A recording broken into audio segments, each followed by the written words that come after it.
The following program contains mature subject matter. Viewer discretion is advised.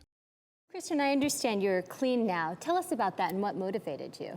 Well, after I went through all that I did after getting fired, I went to work as a secretary in a doctor's office. I'd lost my nursing license, so that was the only thing I knew how to do, medical stuff. So this kind doctor was nice enough. He heard my story and he gave me a job.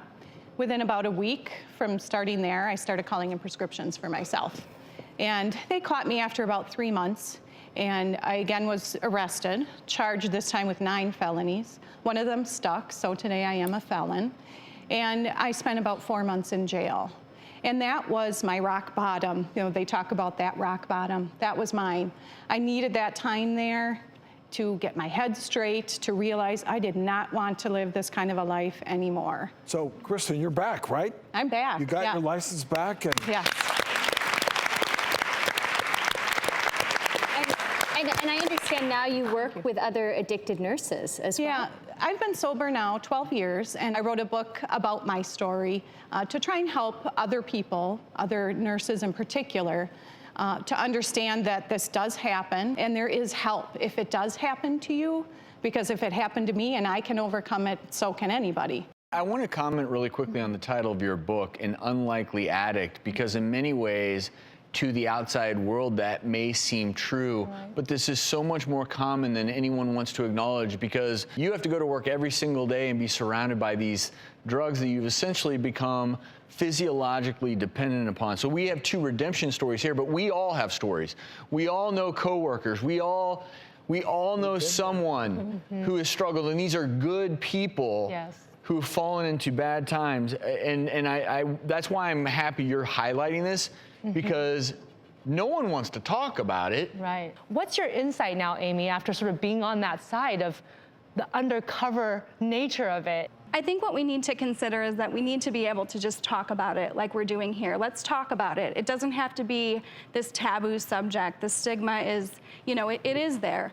But just bringing awareness to it. And let's sit down with nursing students and hospital workers and say, hey, you are going to be having these long hours, these stressful situations, and you're going to have access to all of these chemicals. What other coping mechanisms and skills can we teach you so that you don't end up in the situations that we have? And also, the 2 of you I know ended up being arrested, but how can we create an environment where people could come forward and say, you know what, I'm worried I may be addicted to these things? We have to shift from not being punitive, right? Because I think that's the fear, whether that's the reality or not in different organizations. Absolutely, and I think the hospitals right now, the way they're set up, is that though they have to report to the DEA, say if drugs are stolen, they don't actually report names. They face actually punitive fines if they come forward. So they'd much rather just let someone go, let them go to another hospital, let them set up shop there and repeat the same problem. And I think that's why there's these establishments now of physician health programs within organizations where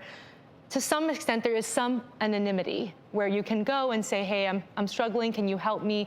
And that is supposed to be, in theory, separate of the administration of the hospital, which sometimes may take a more punitive role because they are trying to protect the welfare of the patients as well. And I wanted to segue into that topic, because in this case, you know, Amy and Kristen, although getting your lives back, which I applaud you for, but it's not just these 2 women who are hurting themselves with their addiction.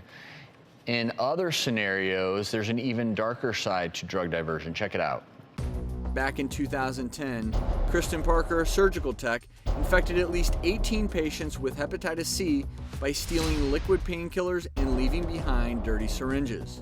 In 2016, a surgical tech stole fentanyl syringes, injected them into himself, and replaced them with saline. He had a bloodborne illness and put 2,900 patients at risk for HIV and hepatitis. He jumped from hospital to hospital across the U.S. before being arrested in Denver, Colorado, and was then sent to prison. In 2012, a New Hampshire hospital worker caused a multi-state outbreak of hepatitis C by stealing fentanyl syringes. These are examples of workers who put patients' health at risk, exemplifying different layers of drug diversion comprised of healthcare workers who steal drugs from hospitals to feed their own addiction.